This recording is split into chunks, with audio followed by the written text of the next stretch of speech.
Julian Michy, bonjour. Vous êtes sociologue à l'Institut national de la recherche agronomique. Vous publiez aux éditions Agone Le Bourg et l'Atelier, sociologie du combat syndical. Alors ma première question, c'est pourquoi avoir choisi cet angle d'approche? Vous nous faites entrer dans l'ordinaire de la vie d'ouvrier qui réside à la campagne et vous montrez les tentatives d'organisation collective face aux réorganisations managériales. Comment vous êtes venu à vous consacrer à ce terrain-là? Alors il y a deux choses. D'abord, ce qui m'intéresse, c'est effectivement l'engagement ouvrier à la base, puisqu'il y a beaucoup de recherches où on s'intéresse souvent aux directions des partis ou des syndicats. Moi, ce qui m'intéresse, c'est de plutôt rendre compte de ce qui se passe à la base, dans les milieux ouvriers, donc auprès souvent de militants qui ne sont pas des professionnels de l'engagement, qui sont encore ouvriers, donc sur le quotidien, sur ce qu'on fait dans les entreprises, dans la localité. Et la seconde chose, c'était de mettre aussi la lumière sur ces campagnes françaises qui sont essentiellement des campagnes ouvrières, alors que souvent on ne le sait pas, parce qu'il y a des représentations dominantes qui sont produites surtout par les élites agricoles et les élites urbaines, qui nous font croire que les campagnes sont essentiellement des campagnes soit agricoles, soit des campagnes d'espaces verts dédiés au tourisme. Alors, il faut savoir que le premier groupe dans les campagnes, le groupe social le plus représenté, c'est le groupe ouvrier. Donc les campagnes françaises sont essentiellement ouvrières.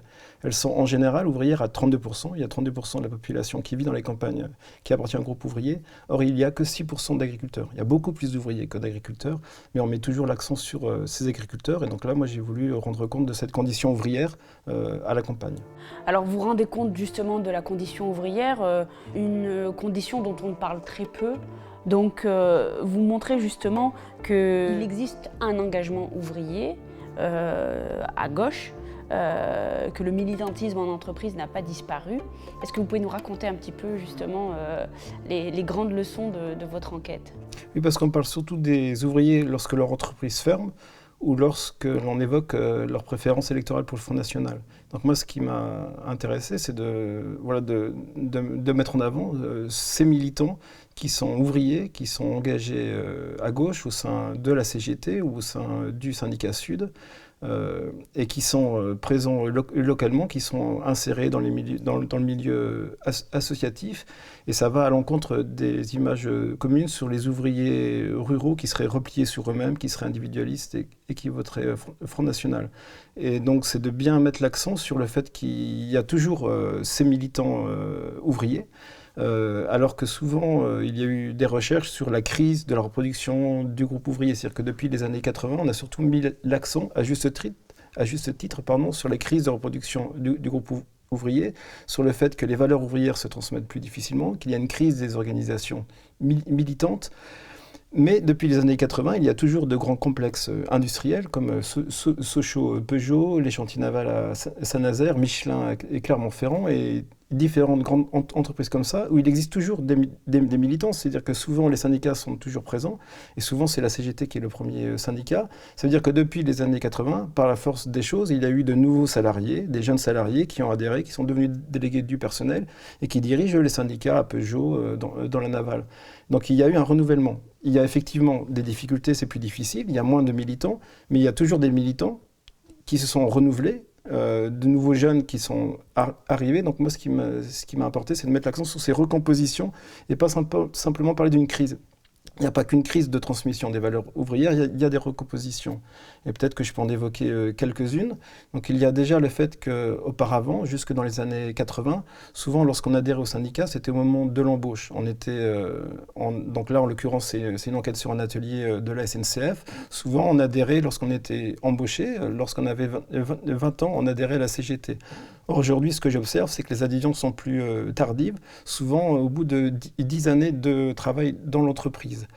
C'est plus tardif, et lorsqu'on fait des entretiens avec ces militants ouvriers, ils mettent moins en avant les valeurs familiales et l'héritage qu'ils auraient acquis dans leur famille. C'est-à-dire qu'avant, on connaissait déjà le syndicat avant d'être ouvrier, parce que le syndicat était présent dans la localité et parce qu'on en parlait dans la famille. Or là, ils adhèrent plus tardivement, ils ont autour de la trentaine.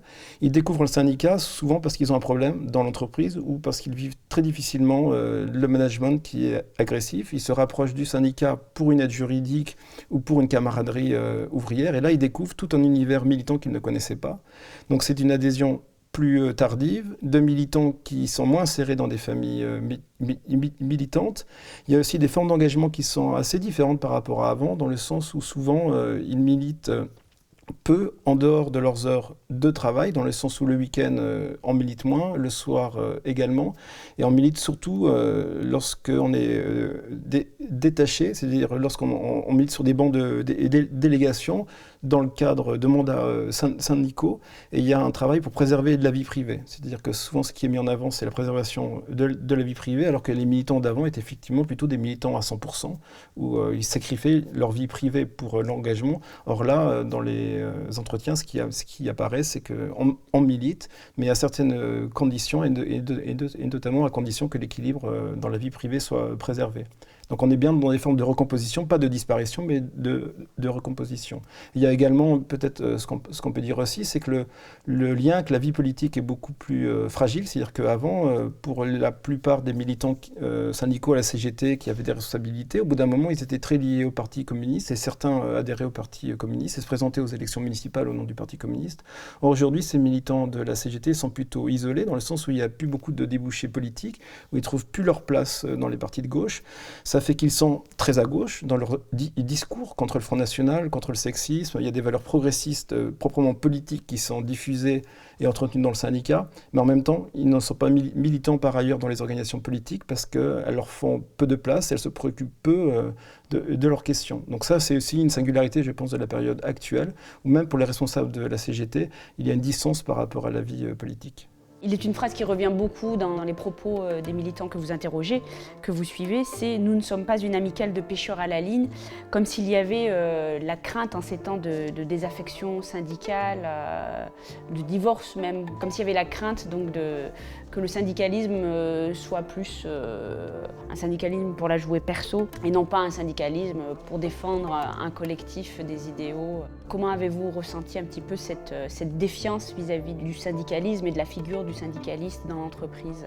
Donc c'est une expression très importante et qui apparaît souvent parce qu'il y a effectivement une méfiance. C'est-à-dire que c'est difficile pour certains salariés qui restent à travailler à l'établi, à la production, de comprendre que même si certains ne sont plus là, parce qu'ils sont sur leur temps de militantisme, en fait, ils sont toujours en train de travailler et de défendre les intérêts collectifs, puisqu'ils sont plus présents dans l'entreprise, ils sont en réunion à Paris ou dans d'autres villes. Donc il y a tout un travail pour se prémunir de cette méfiance. Donc on n'est pas une amicale de pêcheurs à la ligne, ça veut dire qu'on n'est pas là pour se faire plaisir, pour cultiver que des liens amicaux, pour se retrouver entre nous en dehors de la pression de la hiérarchie, donc simplement pour se faire plaisir, mais on est là pour faire du militantisme, du syndicalisme au sens politique. Donc on n'est pas une amicale, c'est par rapport à d'autres organisations qui vont défendre que la corporation en soi, le monde cheminot. Là on est sur des valeurs progressistes, collectives,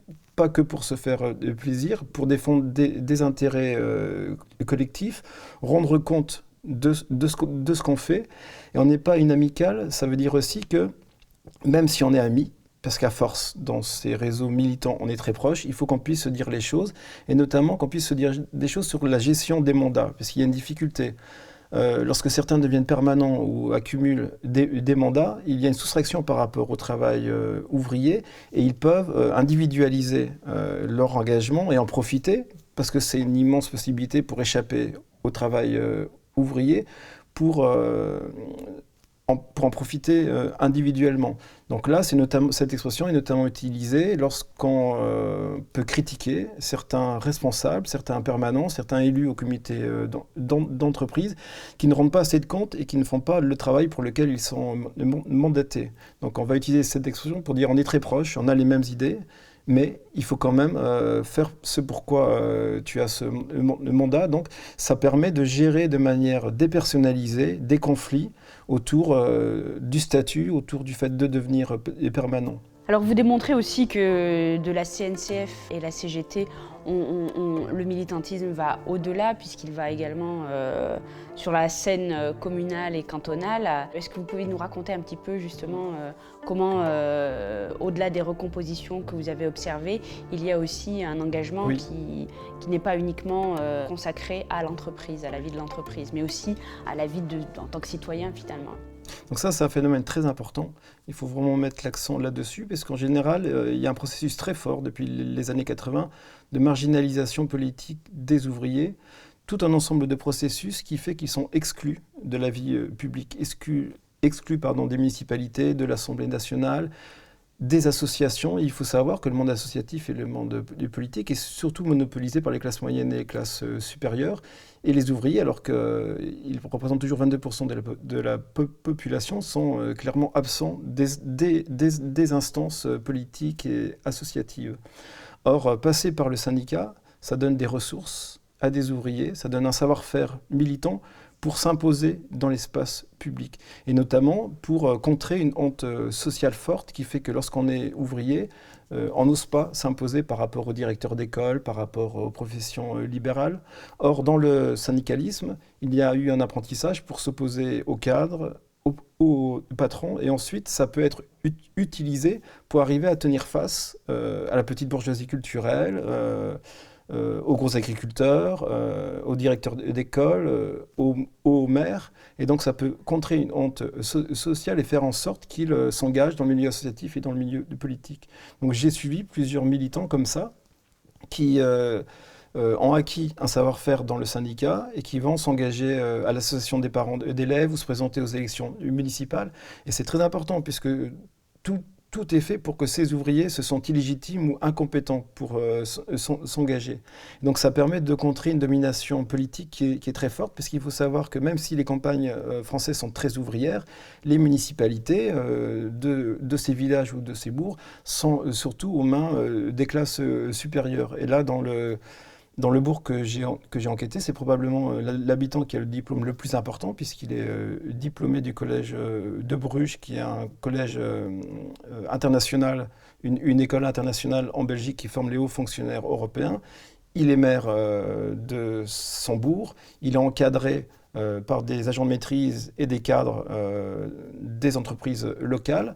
Il y a un seul adjoint d'origine ouvrière dans cette municipalité. C'est quelqu'un qui est passé par le syndicat, qui a un certificat d'études primaires, qui est marié à une femme de ménage et qui se retrouve donc dans cette municipalité. Donc il y a eu tout un processus dans l'engagement syndical qui permet de contrer cette logique de marginalisation politique des ouvriers et de faire en sorte qu'ils ne vont pas attendre que certains parlent à leur place et les représentent. Comme dans le syndicalisme, c'est à eux aussi de défendre leurs intérêts dans les municipalités et faire en sorte, notamment, que les organisations de gauche ne soient pas que dominées par les enseignants ou les cadres ou par la petite bourgeoisie culturelle. Puisque le gros problème aujourd'hui, c'est que les organisations qui parlent au nom du monde du travail sont surtout animées par des catégories très diplômées.